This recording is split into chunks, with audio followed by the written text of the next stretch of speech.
gentlemen, my name is Norah Fletcher. My name is Dancel. And today for our fifth and sixth period U.S. History project, we will be providing a nonfiction explanation and analysis covering the Missouri Compromise. During the colonial era of the United States, the colonies were separated into a categorical array through northern and southern states.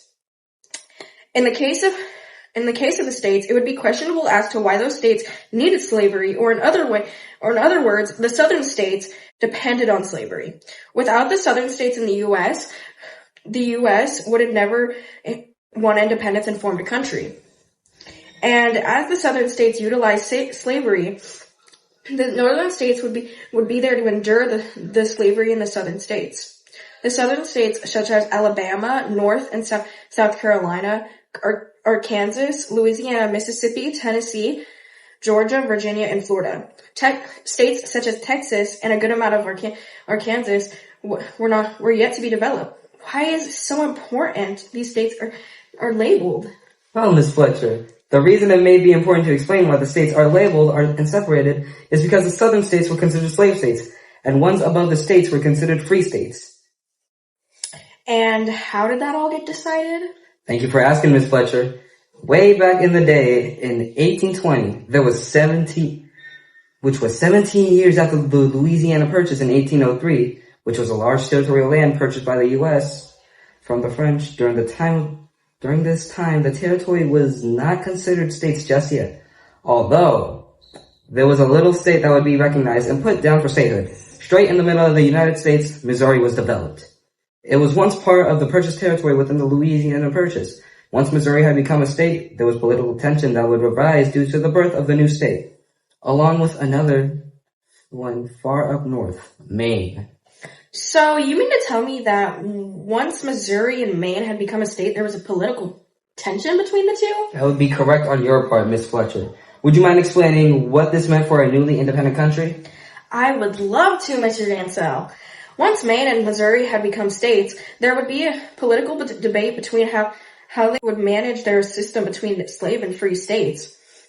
The fact that there were 2 senators per state is important to mention, as the newly founded country had to keep the same amount of slave and free states, even if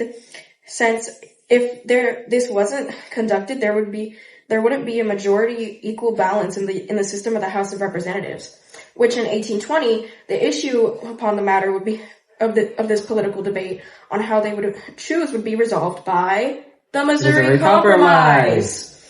The compromise or law would be passed by President James Monroe. This compromise would make it that any state under the state of the Missouri would be considered a slave state, and any state above Missouri would be considered a free state.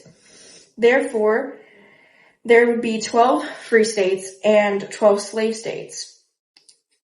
This plan would be put into place and worked until... looks like our time is almost up. Well, I was just about to explain how... Well, we're almost in 4.5 minutes, so... Was there anything else important to mention, Miss Fletcher? Well, there's just one thing I'm struggling to understand. What is that, Miss Fletcher? Why does this even matter? Boy, I'll tell you. Adding Missouri and Maine as a slave and free state kept the balance in the Senate in check. More states means more votes in Senate. Neither slave nor free states wanted a majority preference when voting. So when the idea of more states being developed in the country was proposed, both sides were worried. They wondered if slavery was going to be allowed in the new territory. This was frightening for them, and luckily Henry Clay was here to save the day by drawing a line across our country to separate the North and South. Without the Missouri Compromise, the country would have experienced severe political conflict. And with that, we are able to conclude our video documentary and analysis on the Missouri Compromise. But lastly... Man, I sure do hope the plan behind the Missouri Compromise worked out and didn't cause any other political debate or end up being something that would be canceled and cause a sort of havoc throughout our nation.